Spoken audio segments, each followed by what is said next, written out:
All right. Good afternoon, everyone, and thank you for joining us for today's virtual program, Families and Teachers Building a Dream Team. As we're giving everyone just a minute to get settled and into the room, I am going to go ahead and go over just a few basic features of the Zoom platform that we're using this afternoon. During today's program, you will be muted and we do have your video blocked, so you should only be able to see our presenters and the presenters' slideshow during today's program. At the top of your screen, you can find an exit full screen option if you need to get to other things on your computer or device during today's program. And you are encouraged and welcome to ask questions throughout the program. You can make use of the chat. To do that, you should see a little button at the bottom of your screen that says chat. You can just click on that to open up the chat window and enter your question in there. Or if you prefer, you can also make use of the Q&A feature that you should also see at the bottom of your screen. It's going to say Q&A, a little box with a question mark. Both of those options will get questions over to our panelists today. In regards to those questions, we may answer you directly in the chat or the Q&A, and we will also have space for questions at the end of today's program as well. So feel free to ask them at any time. And just do keep in mind any inappropriate comments or questions will cause your immediate removal from today's program. And with that, I'm going to go ahead and hand things over to our wonderful panelists today who are joining us from the Collin County chapter of the National Association for the Education of Young Children. And they have some great information to share with us. Hi, my name is Ann Butler. And then we have our other faculty or partner here, Elena Parsons. We are with the Collin chapter of Texas AUIC, and we are also professors at Collin College. We want to present to you today about families and teachers and building that dream team, but we'll do that in just a little bit. I want Professor Elena Parsons to kind of tell you a little bit about herself, and then I'll tell a little bit about myself. Hi, I'm Elena Parsons, and like Ann said, we are both part of the Collin County chapter of the Texas Association for the Education of Young Children, and we are both professors in the Early Childhood Education Child Development Department at Collin College. I teach full-time at the Plano campus. This is my first full year at the Plano campus. Rounding out, however, multiple decades of early childhood education experience. And just happy to be here to talk with you about families. Great, thank you. And this week is actually the Week of the Young Child. The Week of the Young Child is an annual celebration sponsored by NACCE, which is the National Association for the Education of Young Children. And it's the world's largest early childhood education association with nearly 60,000 members and network of 51 affiliates. So we are both part of NACCE also. And our school, Collin College, the Early Childhood Educator Program, is actually accredited by NACCE. And the purpose of the Week of the Young Child is to focus public attention on the needs of young children and their families, and to recognize the early childhood programs and services that meets those needs. And today is Family Friday. During Family Friday, we actually explore the vital role of engaged families and early childhood teachers in supporting children's growth, and share practical strategies to foster effective communication and collaboration between the families and teachers. So the research shows that children with engaged family and supportive teachers have better outcome in language development, social skills, and school readiness.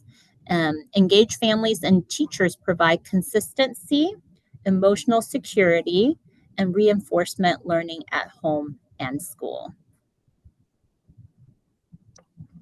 So when we think about early childhood education and how children thrive, we know parents and teachers working in collaboration are the best support for young children. Children thrive through learning opportunities. Both teachers and families create rich learning experiences both at home and at school. You're reading with your children, the teachers are reading with the children. We're having conversations back and forth at mealtime, during playtime, and during routine times of the day. And both family and school are offering opportunities and activities that promote problem solving skills. Children also thrive in emotional support. So both families and schools, teachers are forming these strong relationships with the children in their care and in their homes. And children will feel secure when they have those strong relationships with both their families and their teachers. And when they see that connection between home and school, it helps build that emotional support and security even more. Social development, positive role models both at home and in the classroom support children in building social skills. They learn to negotiate, they learn to solve problems, they learn to make friends, have conversations. And then the last little piece of how children thrive is cultural awareness. So the families bring their unique cultural perspectives into the school and into the classroom, which enriches the learning environment for the children. So at home, you guys are doing all of these things. You are creating routines. There's a morning routine, there's a bedtime routine. Consistency with those routines help children feel safe and secure. Predictable routines foster security. You're also engaging in learning together. You're reading books, again, engaging in conversations, asking, what made you laugh today? How did you help a friend today? And exploring new activities that promote curiosity. There's always activities going on in the home, engaging with in your family as well as out in the community. And you families are developing your children's social emotional skills. You're helping teach them problem solving, emotional regulation, and empathy through everyday interactions. And celebrating those wins together, right? You're praising progress to build confidence and encourage further learning. Can I just add something else? Yes, Um, please. I know with the building routines, I used to be a special educator, and kids were really so calm when we had that routine. But sometimes, like maybe I was out, or their music was switched with PE or something like that. So that can throw them off a little bit. But just knowing what to anticipate can really help children feel very secure. So at school support, what does that look like? If your children are in an early learning environment, whether that's a part-time Mother's Day Out type program, if they are in a quality childcare center, you are going to have these same four areas. You're going to have learning opportunities. You're going to have child-led explorations. And what that looks like is, as an example, I've been in a classroom. I was in a classroom this morning and a bunny rabbit came out onto the playground so the children can see that, and they got all excited about the bunny rabbit, and the teacher then started promoting questions about the bunny rabbit and what they thought the bunny rabbit was doing, and then you could see that transfer over into dramatic play where the children then became bunny rabbits. So using those child-led interests to promote learning helps make connections even stronger with young children. Hands-on learning experiences. It's not just looking at a picture of a dog or, reading about a dog. They're actually going to have opportunities to explore what that looks like. In dramatic play, that might look like having the pet bowls and, bags of dog food that have been sealed, but they're the real thing. So they're actually exploring those and having hands-on learning experiences. science experiments, actually doing the things rather than sitting and just listening. You're also going to have documentation of learning in your quality childcare center. The teachers are tracking growth and development. There are checklists for development. They're doing observations where they're noting growth across time. Your teacher may also have a portfolio of your child's work. And this is really cool, especially as you start your school experiences and you have this very beginning work sample where the handwriting might be a scribble, and then they get ready to go to kindergarten and they're starting to write their name. So you have that change over time. And schools are able to adapt to learning styles. If your child is a kinesthetic learner, if they are an auditory learner, if they have diverse needs, whether that's language needs or fine motor, small muscle, and big muscle skill support needs, the teachers can embed that into the classroom every day. For emotional support, what that looks like in an early childhood setting is relationships. Relationships is the first thing that I promote when I'm teaching young teachers in college.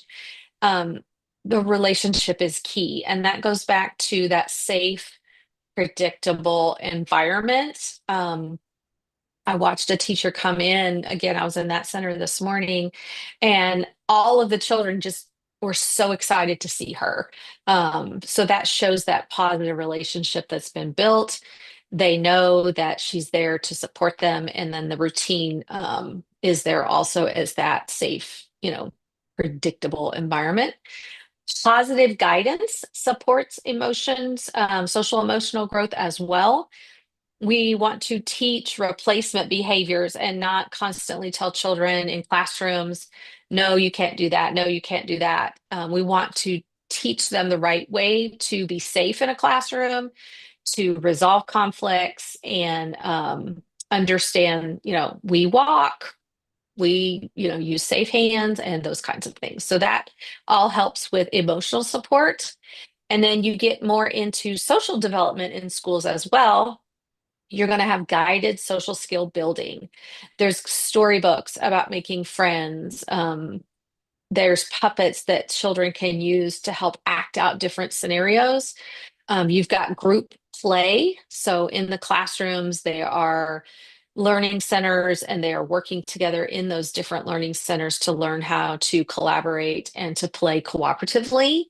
There is role play and pretend play. Children love pretending to be a doctor or to be a chef, or to be dad or to be mom. And that's a safe way for them to act those things out in a dramatic play center. And then I'm going back to routines with this one. We're talking about cleanup time. We are all a community. We are all part of this classroom. So we are all going to help keep our classroom clean and organized. Circle time routines happen every day, lots of social skill learning there. And then meals. Sitting down at the table together, enjoying a meal, and having good conversation over the table is very important to help children with their social development. And cultural awareness, what that looks like in the classroom for support is an inclusive curriculum. It involves the children are represented in the materials in the classroom, in the songs, in the music, in the stories. The materials in the classroom, they're going to see themselves and things that they know. If there is a local ice cream parlor, that may come into play in Dramatic Play Center. So they can know that, oh, mom and dad took me to, Brahms, and now I can pretend play Brahms in at school. And then incorporating family engagement is very important. Not only having those individual conferences with your child's teacher, but coming to a family reading night, having a family math night, the spring carnival at your school. Because when children see their teachers and their families coming together, they feel more supported. So, if we're talking about families and schools coming together, let's talk about that connection of how it can be bridged through communication. So the school will keep parents informed and involved in their child's learning. You will know where your child is developmentally. They will offer you, those standard patterns of child growth and development, where your child it needs extra support, where your child is doing extremely well. So you will know, and you will also be brought into that conversation. Is there something that you want your child to be working on? I'm noticing at home, they're very interested in writing. How can we incorporate writing more when they come to school? Bridging that connection builds trust between teachers and families. You know that you can go to your child's teacher and ask them a question. And if they're not able to answer in the moment, they will find the answer for you. The families feel valued when they drop the child off. There's greetings, there's a ritual, and that's again showing the child that school and family are working together. Positive communication also allows teachers to understand and respect each family's unique needs and values. You bring your own unique perspective as a family to the school, which can be incorporated into the school itself as well as into the classroom. And so the theme here is open, consistent, and positive communication is the foundation for building strong relationships with families.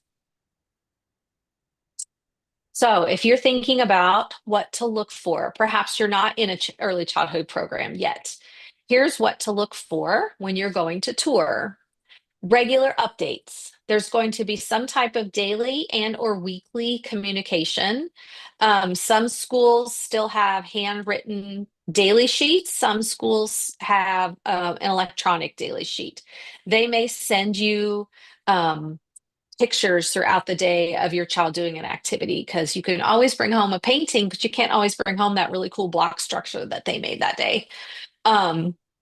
You might get, you'll get their nap schedule, you'll get what they ate that day, because we know sometimes children are really good eaters and sometimes they're not. So you want to make sure that you're keeping track of that at home.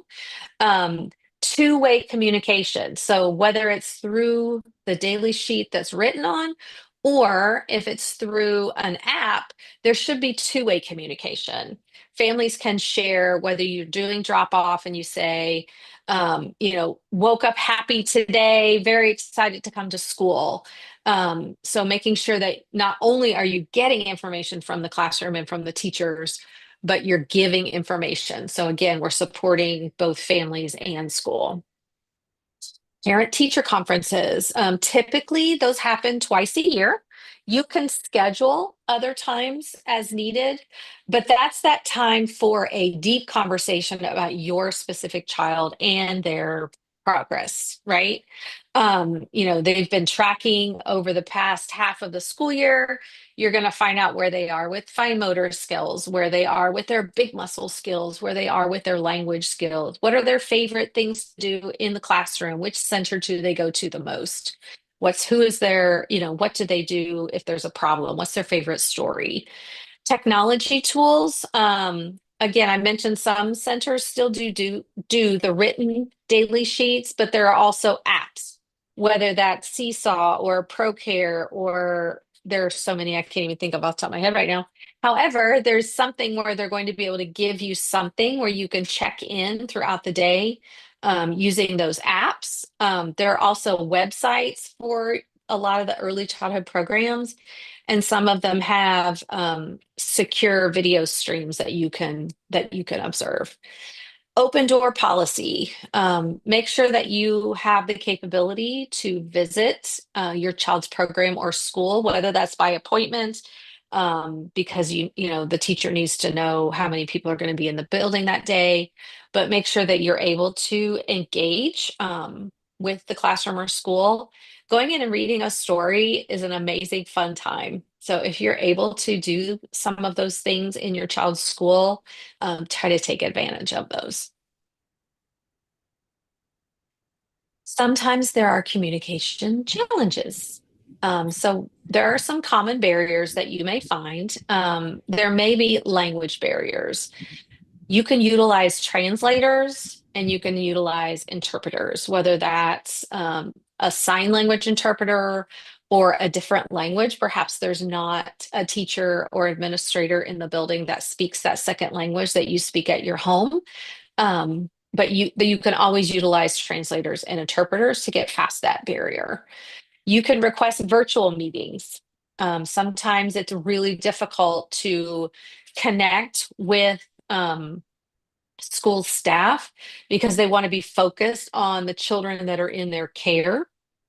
And at drop off, especially in the morning, they may not always be able to stop and go to the side to have that good private conversation. So you can request virtual meetings on a platform like Zoom. There are also different virtual platforms that you can have those conversations. Sometimes we have an over reliance on digital communication. If you're sending messages or emails and the the messages are not being accepted as they're being delivered, because it's very hard to read tone in a digital communication. But if you can find an alternative, whether that's a virtual meeting or scheduling an appointment so they can get coverage for your child's teacher and they can come out of the classroom and have that face-to-face conversation, that can go a long way. And then speaking of, the digital communication and how difficult it is, awareness of school staff and schedules. I know when I was in the classroom, my school principal would not allow us to take phone calls during the school day when we had students, because our focus needs to be on the students in the classroom during that time. So if you're dropping off and or doing at the end of the day pickup, you know, making sure that you leave a note for the teacher if you're not able to connect with them in that moment, but just being aware that, that academic structured time, the teachers need to be focused on all of the children, including your own. So they may not be able to step to the side and have those good conversation. Um, if you are in a childcare center, sometimes they're open from 6 a.m. or 6:30 a.m. to 6 p.m. And you may not be able to catch your child's teacher depending on your drop off and pickup time. So that's when good communication with the school administrators, leaving notes or using those apps to set up appointments can come into play. And feeling unheard. If you're sharing a concern and you do not feel like it is being heard, you can bring in additional support. If you're not feeling heard, is it because there's an over reliance on digital communication? Is it just being digital back and forth? Or have you scheduled a time to have those face to face meetings? Or do we need to pull an administrator in? So the goal is then to build a team, right? Build a partnership, setting agreed upon goals together, which includes accountability for all. If you're both working on toilet learning, um, how does that look at home? How does that look at school? That way you guys can all be on the same page and do what's best for kids, do what's best for your child. By building a team, you're connecting school to home and from home to school. So that consistency again leads to security, and helping the children feel like this is a place for them, this is their community. Making sure that we're using clear and respectful communication on both sides, as well as choosing a right time and a place. If you're having a sensitive conversation, it's not always the best setting in the classroom, especially if there are other children around or your own child is around. By focusing on solutions together, you can come to win-win scenarios. So, you're working things out and understanding that your goal is the same, to support the child. Both sides being willing to listen to different perspectives. There are different ways of approaching situations. And like I said, with feeling unheard, making sure that if there is additional support that is needed from an administrator, that you seek that support as needed.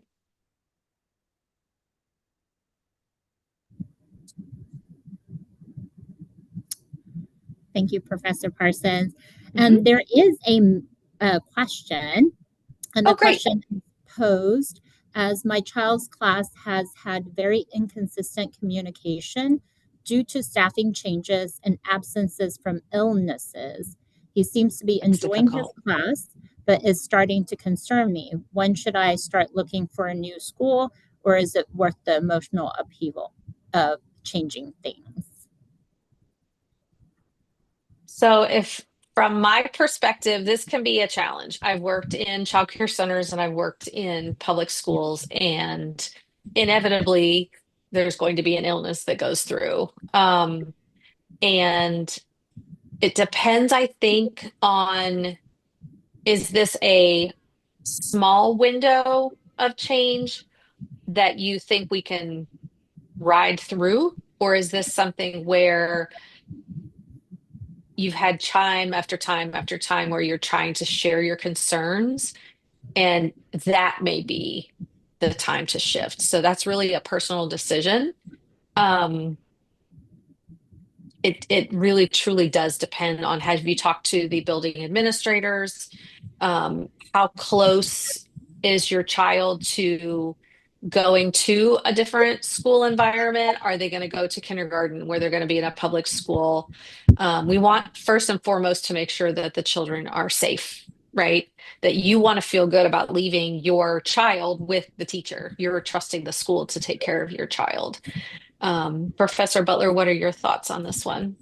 So, if the person who posted the question, if you want to unmute yourself and add more, you can. I personally, right, it depends. There are some centers that have a higher turnover. To me personally, as a mom, that is a concern versus they're just having flu season and everyone's in and out. And so as a mom and but also a teacher, when they have a high turnover, to me it can indicate that the teachers are either not being supported or uh, something is off. And so in that case, if it's not just my classroom, it's not just flu, it is, and that's happened to me before, where I had my child at a school that on the outside looked amazing, and I started to see too many teachers kind of go in and out, and ultimately I pulled her from the school to go to just her regular school where there's that consistency. So, but yeah, if you wanted to unmute yourself to add more, you're definitely welcome to. It is a recorded session, just to let you know. Are there any other questions on how we can help you? I believe building the team is the best way to strengthen that communication, to assume that we are all here for the child. And again, it depends on the childcare center that you're at. I tend to also like to ask around because normally you'll probably have kids around the same age. And that's usually how I pick my childcare center, where people have had experience with, oh, teacher Susan, and Susan's still there, 13 years later. Uh, so Yeah. I, you know, I did not tend, I tend to go local personally. And I like the consistency of just having those teachers. Um, I think most of the teachers that my children had in childcare didn't really need to be there. They were just doing it, as a second career or something to do. And they consistently showed up. And, you know, I think enjoying his class, that's a good thing. You want to make sure that your child is happy. I think out of everything, when I go look at centers, I see if the kids are happy. And then I Yeah. start to look for all the other things, right? That we Yeah. would. Yeah. Uh, Listen for the laughter. If you hear happy, happy sounds, that's always a good sign. so if your kid is happy, the other kids are happy. Um, I can see how that can be a hard decision to make, right? Because you, again, happy, and consistent. So you just need to get more comfortable at advocating for your Yeah. communication needs. Yes. There's a Yeah. change of some eggs.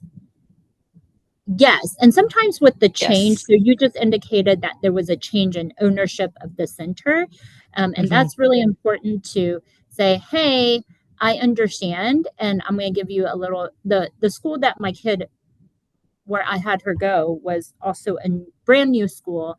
They were just launching.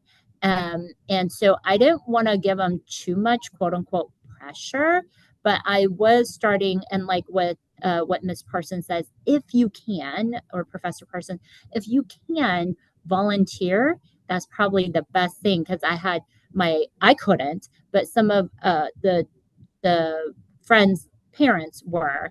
And so they really got to see the ins and out of the school. Um, and for me, safety is the number one thing.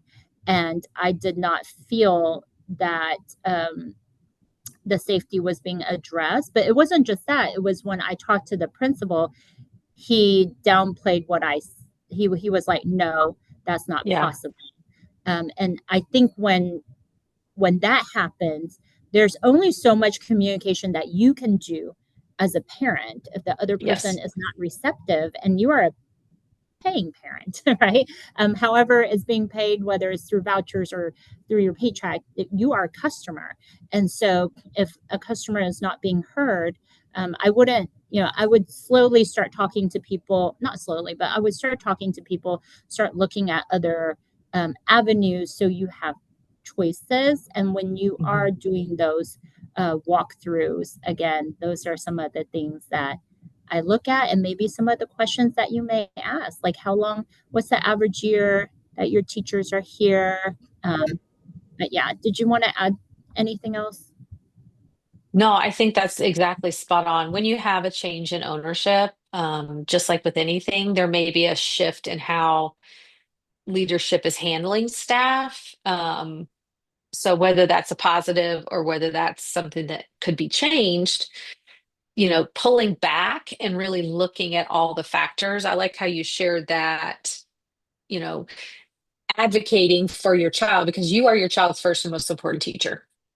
You are absolutely your child's first and most important teacher, and you are their advocate. So if it doesn't feel right and, trust what you're hearing and seeing and how you feel as you're making that decision.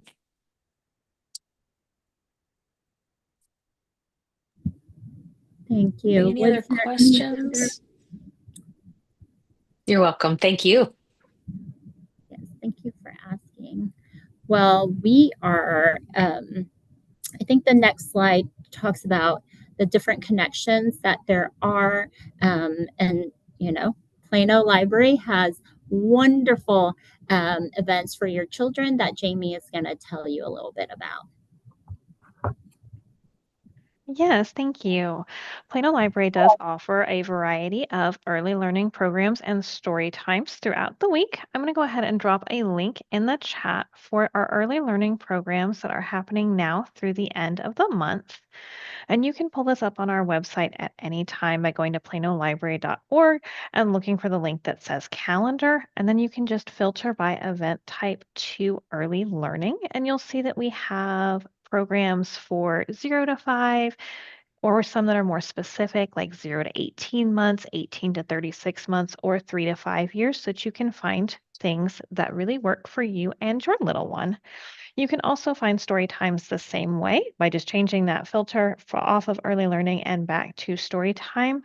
And you will see story times for all ages at all 5 of our locations, Monday through Saturday, including some evening options. So there are options for every family to be able to connect with us and join in programming as well.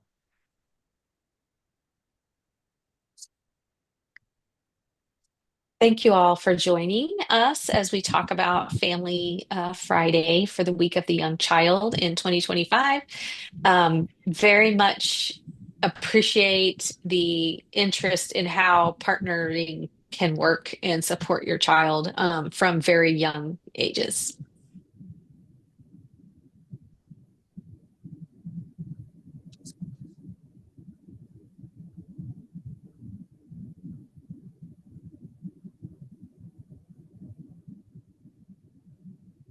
All right. And with that, thank you everyone for joining us for our program today. Thank you, ladies, for sharing your wonderful expertise.